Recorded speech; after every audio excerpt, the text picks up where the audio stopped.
Hello guys, how's it going? My name is Dalaran and we recently defeated Sanctum of Domination on Heroic with my guild, all of us earning AOTC, as well as the access to all of the loot from the brand new raid.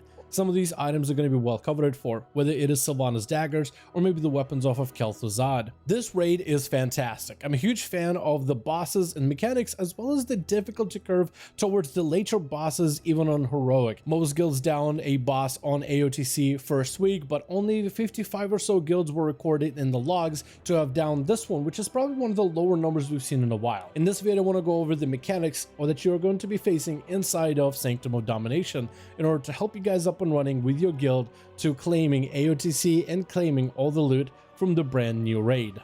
The first boss is going to be the Targru, the Torghast boss, and with the Torghast boss you get to use Torghast powers. Slaying elites around the boss platform will yield you 4 Torghast powers, which are completely RNG.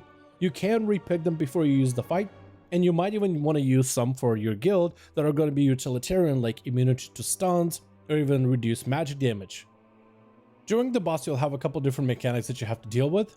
One of them being a chain of eternity. One player will get marked with an arrow above their head, and you either want to have an immunity while you get hit by the chain from the boss, or have somebody between the boss and you soak the chain. If you picked up a Torghast power that makes you immune to stuns, then you actually will be able to immune the chain slam completely, because with the chain, the boss is going to then slam you down for a ton of damage. When the boss energy bar is full, he'll cast an ability called Hungering Mists. It's a simple safety dance mechanic where you have to stay in a lit up area and avoiding the dark mists, otherwise you'll just basically die. You can use certain Torghast powers if you take reduced AoE damage to just stand next to the boss and keep DPSing.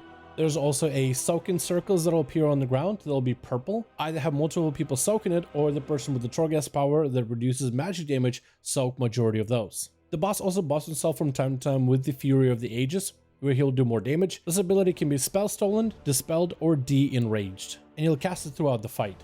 There is also random dots that will put on players throughout the raid, with the dot of Grasp of Death. It's just a 40-second damage over time ability that just does hefty magic damage, so your healers will just have to watch out for players. Then there's a Predator Howl ability where the boss will howl, putting circles around every player, and if you are near other players, you will fear them. These can be dispelled on Heroic, but if you're just spreading apart as ranged or as melee, then you should for the most part just be able to avoid this mechanic. At 10% of health, boss is going to siphon all the anima out of the raid and become super extra empowered. Basically, your tanks do not want to get hit by the boss when he's empowered. You kind of just want to play monkey in the middle with the boss, taunting him as he's running in between of the tanks in the platform. If you have other classes that have a taunt available, and you can taunt the boss towards them in order to take some aggro and pressure off of the tank. This is where the rest of your DPS in the raid needs to nuke down the boss before he slaps down the tanks and then proceeds to slap down the rest of the raid altogether.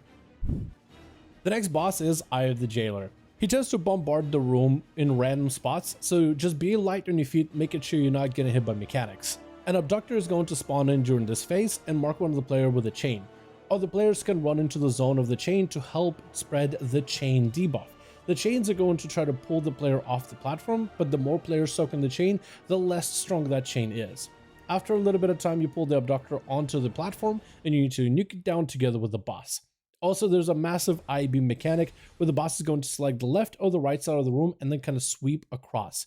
There are chains at the very ends of the room towards the front that you can use to get from one platform to the next pretty easily. When the boss gets down to 66 and 33% health, he will retreat, spawning into eyeball adds at each side of the room. Don't put these eyeball adds together. You actually want to keep them apart and DPS them down evenly. The boss will still keep barraging the platform, and these new eyeballs will mark players to drop down puddles. Just make sure that these puddles are dropped as far away from where you actually want to be standing and doing this fight in this room, and try to manage your space. Some players will get marked with Desolation Beam, where when it goes off, it'll do massive damage to your allies. Just be sure you're by yourself when that mechanic happens. You'll get adds twice, and after the second set of adds, this is where the eyeball of the jailer is going to go into immediate extermination mode. It'll basically react like the phase 1 mechanics, just a lot more enhanced and harder hitting, but it also will have a debuff building on your whole raid, where every few seconds it's actually going to debuff the raid, so everybody takes less healing. Very similar to the original Eye of the Jailer Maw mechanics, but this is kind of the lust and burn down the boss ASAP before he eventually overwhelms you by denying you any kind of healing. During this phase, just pop every one of your cooldowns, make sure you save Bloodlust, and continue doing the phase 1 mechanics. Then we have the 9. The 9 is a lot of little mechanics just kind of packed together into a single raid. The bosses aren't super important, but rather how to manage with a bazillion different mechanics all at once. The first two bosses are going to be Signy and Kira.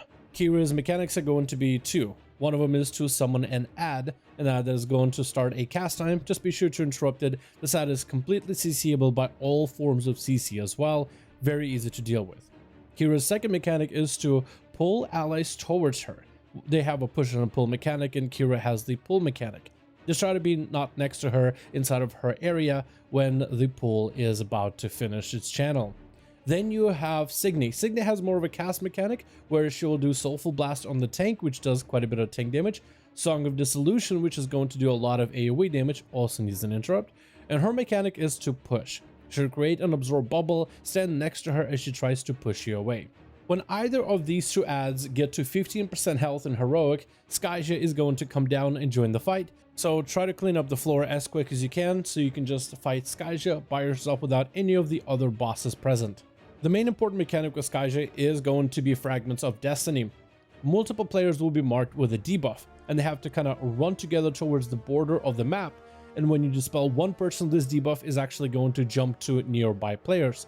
What you want to do is, since this debuff jumps from player to player every dispel, is to have one player collect all the debuffs present. Once one player has all the debuffs, an ice spike will form, and that area where the ice spike formed will now be frosted out. Don't stand in it because it will do damage, and this is kind of where a little bit of this mechanic of your rune management comes into play, especially on Heroic. The rest of the fight, you're dealing with mechanics of the encounter. Every time Call Valkyrie ability is used, a random Valkyrie ability will show up somewhere in the mechanics. Look for circles and massive swirls, as a lot of them are going to be basically the big indicators as to how you deal with all these mechanics. We have Agatha's Eternal Blade, which is basically the massacre mechanic from Denathrius. If you see a line in the ground, don't stand in front of it before a Valkyrie comes through, slicing right through them. The Crushing Gaze mechanic, which will look like a big blue swirl. You have to stack in it. The more people stay in there, the better you split the damage. Falling Strike is going to be 4 purple circles. Only one player needs to soak those, making sure that your most mobile range DPS are in them as it's about to go off. Mournful Dirge is a white circle around the player. Make sure you are away from other players when this is about to go off.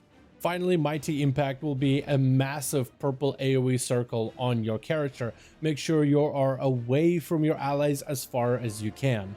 Also, when it comes to managing room, Skyja from time to time is going to summon a Valkyrie to create a shield for her. Keeping Skyja inside of the shield makes her take less damage, so you are frequently going to be moving the boss around the room while trying also to drop your icy puddles in safe spots while also everybody is trying to soak at the same time. What's difficult about this fight sometimes is the overlaps in mechanics, but after a few tries with a little bit of coordination, that's all it really takes. Majority of this fight isn't the boss as difficult, but rather the overlaps of different 8 things that can go off at the same time. Next is going to be the Garrosh fight, otherwise known as the Soul Render fight. Soul Render is a pretty cool boss that's also going to make you do some safety dances just like Taragru. His main ability you'll get comfortable with is Torment. With this ability, he'll use Garrosh's Rage to fill the room with red anima, and you'll see that the fight is actually broken down into 4 different pizza slices, or more or less pizza slices, and you want to stay in the pizza slice that doesn't have the red.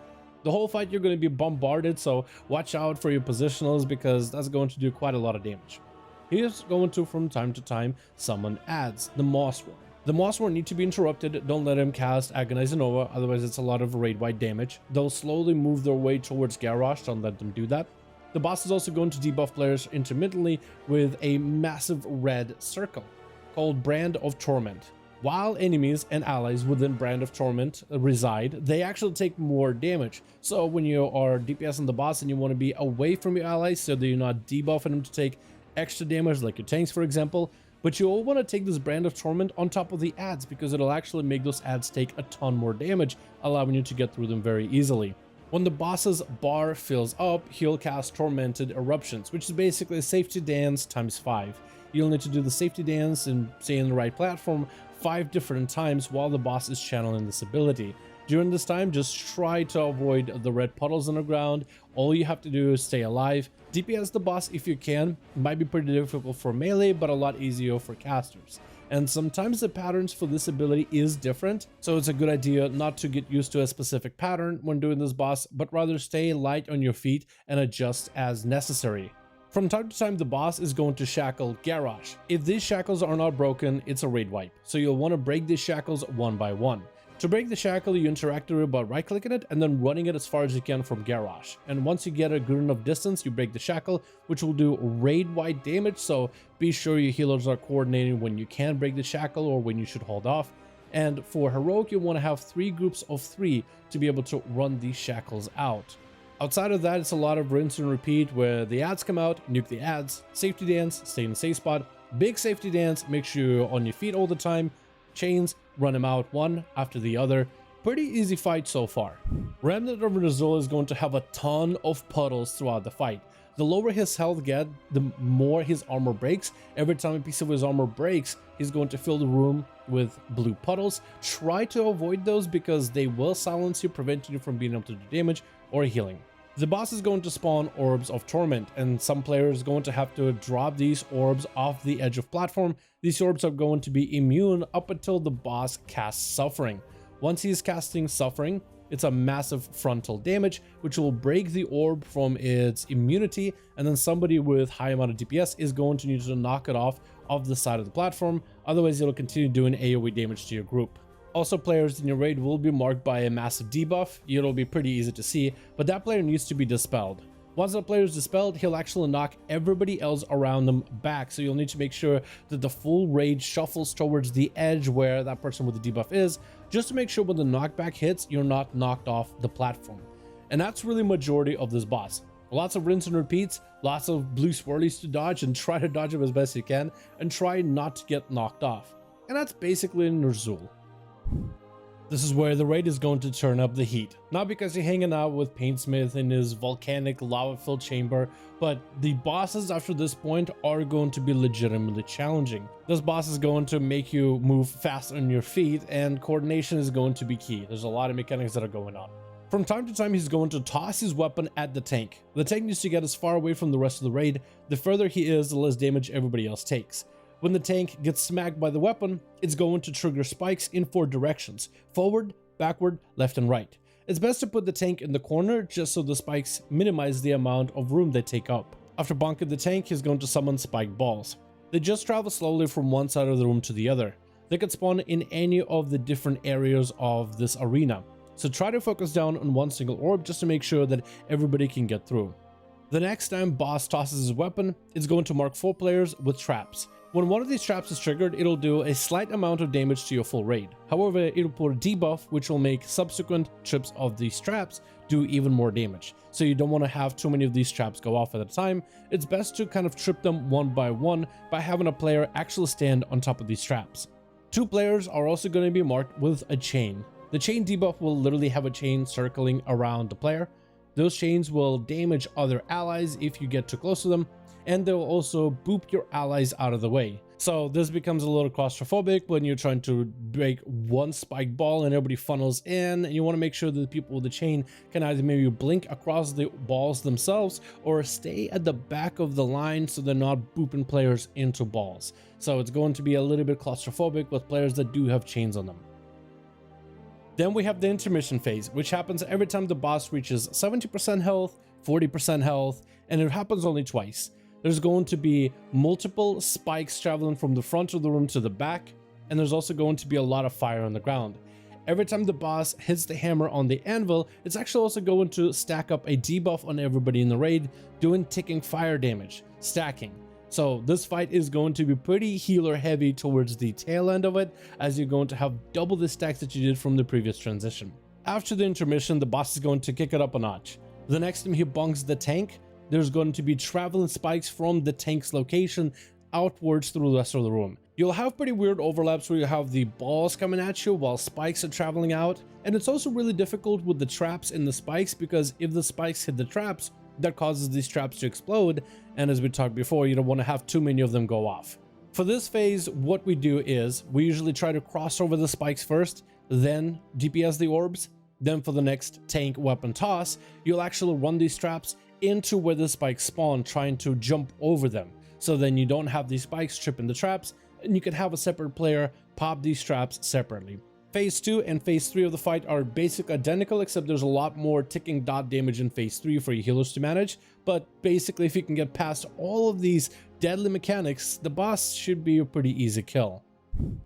Then we have Guardian of the first ones. I really enjoy this fight. It's pretty much a DPS race, so you'll want to make sure you bring plenty of DPS in here, but also enough healers to account for all the raid-wide damage. A couple different things will occur at the start. He'll have a sentry floating around doing damage to your raid. Don't stand under the sentry, otherwise it's going to be a silence. Threat neutralization circles, you need to run him out of the raid. And also the boss from time to time is going to use a disintegration, which is a massive frontal. Don't stand in front of it. It won't kill you, but it will stun you. And with how much damage that goes on in this raid fight, it really does pick up over time. Then there's a little bit of a tank dance with Sunder and Obliterate. Sunder is going to be a tank only soak, which is then going to follow up into an Obliterate, which needs to be split amongst half of your raid group. Then he's going to follow up to a second Obliterate, which is the second tank got to pick up. Again, another half of your raid needs to pick it up the soak. And then he's going to follow with a Sunder, where everybody got to move out of the way so the tank can do this one solo. So it's a real quick dance, but if you have immunities in your raid, like Turtle or Ice Block, you will be able to help the tank soak majority of it. Finally, when the boss runs out of energy, he'll begin Purging Protocol.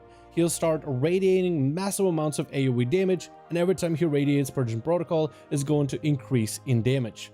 You want to run the boss next to one of the pylons in order to recharge his energy, so he no longer keeps trying to purge your whole raid. While you're inside of the pylon, you'll still need to run out your raid circles out of the way, and then again, there's still going to be that frontal beam, so a lot of movement in a very confined space within this raid. And that's basically the boss, and you have to do this 3 times on Heroic with 3 different pylons to work for.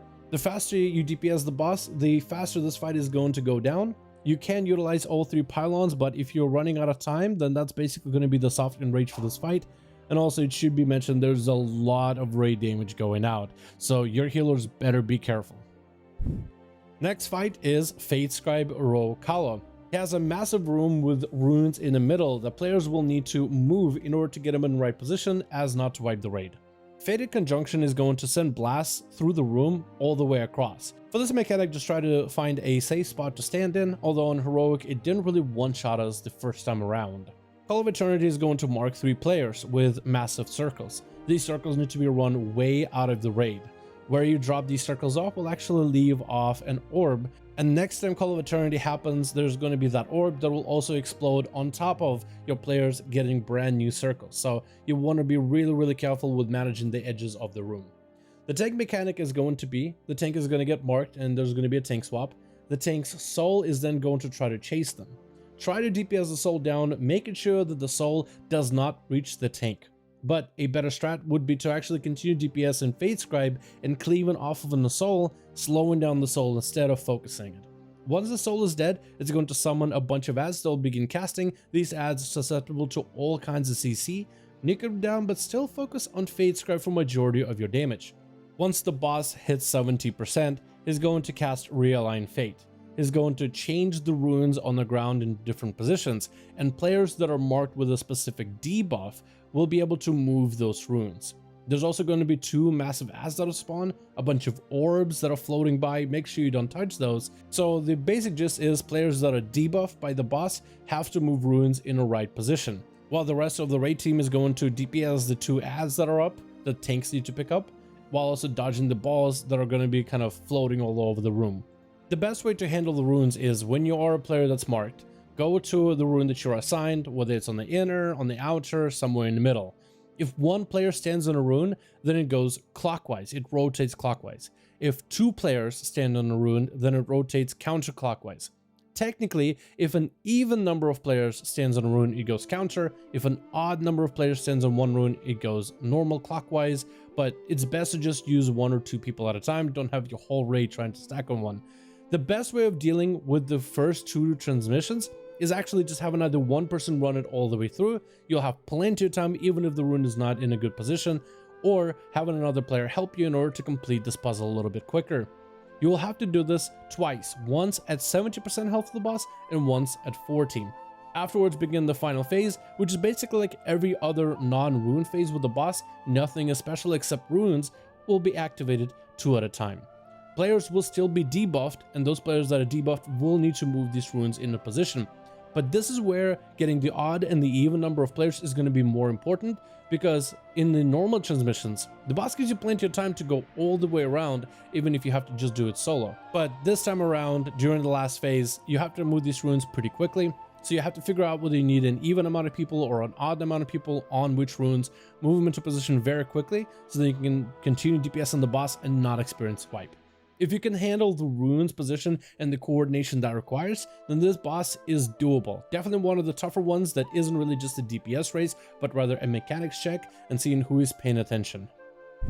Kel'thuzad is a quite fun fight because you'll need to kill him about 4 times in a row in order to actually kill this boss. Every time you kill Kel'thuzad, he's going to retreat into his phylactery, and that'll be the main mechanic.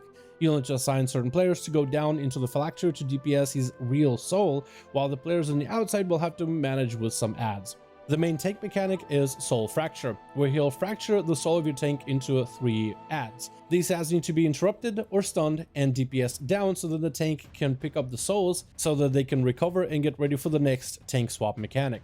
The boss is also going to throw out Oblivion's Echoes, which will create puddles under where players are, and these puddles will actually silence players nearby. You want to run them out of your raid in order to make sure you're not silencing the healers and other DPS, but you can run them under the tank echoes in order to help with interrupts. Players will also be marked with Glacial Spike. As the fight goes on, there'll be more spikes on the ground.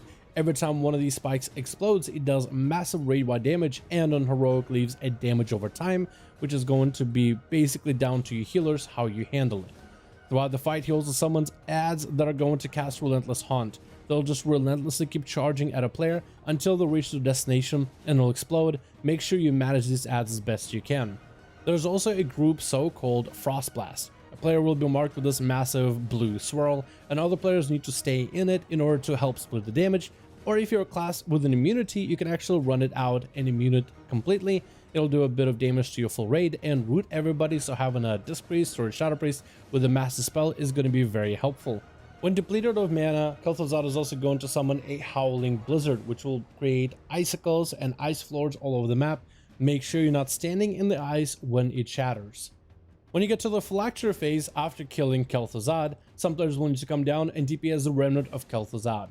This Kel'thuzad remnant is going to get stronger the more you DPS him down into those phases, and at different breakpoints he's going to want to try to kick you out of this phylactery. You have to DPS the phylactery 3 times, so you have to kill Kel'thuzad overall 4 times, the 4th one being the final kill. The players that are not DPSing down the remnant of Kel'thuzad have to deal with a variety of different adds. You have 2 Reavers, which are Banshees, and they need to be interrupted. And then you have 2 Unstoppable Abominations that will do a frontal of damage. Those need to be picked up by tanks and avoid the frontal as best as you can. Basically, you're either going down to single target or going up to do AoE, so try to assign your groups for your raid accordingly.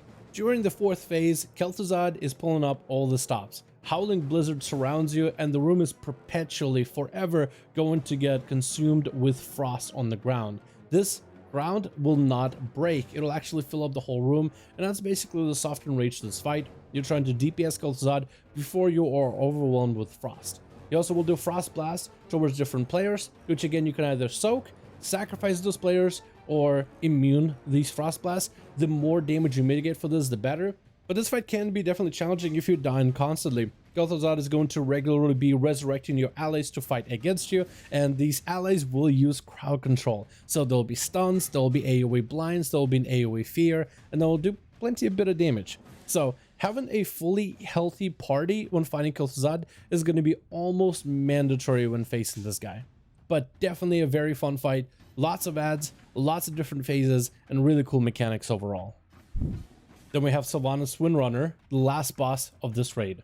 Sylvanas' main mechanic for phase 1 is going to be Windrunner. She's going to look like she is kind of teleporting all over the map, but she will always kind of stay where she last was. So as a melee DPS, a ranged DPS, basically just DPS where Sylvanas last was. This isn't a boss that ends up moving quite a lot. This boss fires off a lot of arrows from her bow, and they'll be in a form of puddles and swirls on the ground, so just try to dodge them as best as you can. Just about anything in this fight is going to put up a bleed stack in the phase 1. Every so often she's going to flip over to this one side of the platform, Shoot out arrows scattered all over the room, and those arrows will chain to the nearby player.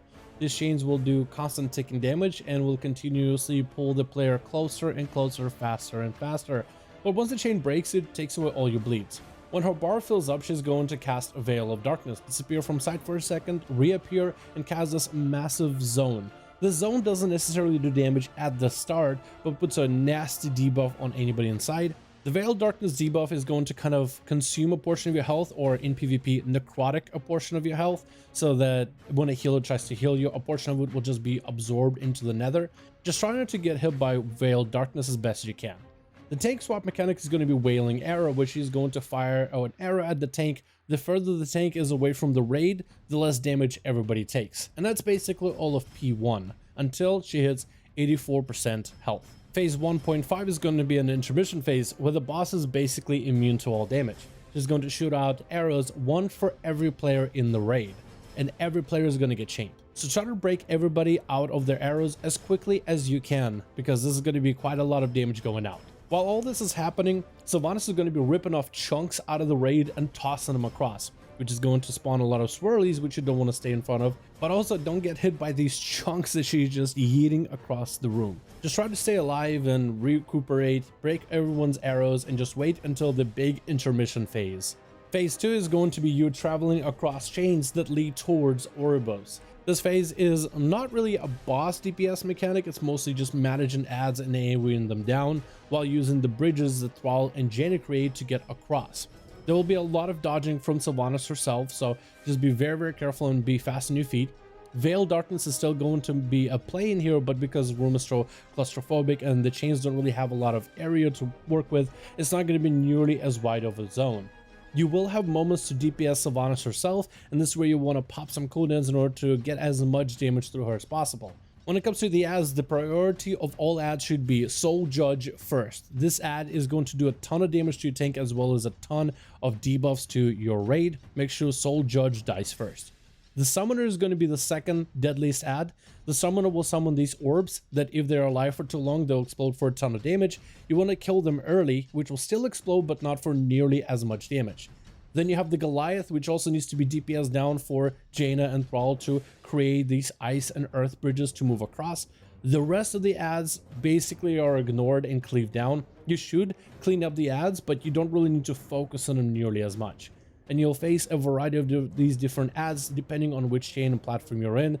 This is really kind of like a marathon for your healers and the DPS, where you have to manage the explosions from the Summoner, DPS down the right target as quickly as you can, trying to get through all these chains. I wouldn't really describe this phase as a speed phase where you're trying to get across these chains, but rather you want to have constant movement, constant progress. You don't want to have Thrall or Jaina kind of delayed by any of the ads for any reason. During the very last platform, Sylvanas is going to go back into immune form, into Banshee form, and when that happens, she's just going to spawn a bunch of ads. These ads do not need to be DPS. This is just where you can CC them, control them, interrupt them. Just make sure nobody in your raid is taking too much damage until Jaina ports you to Ouroboros.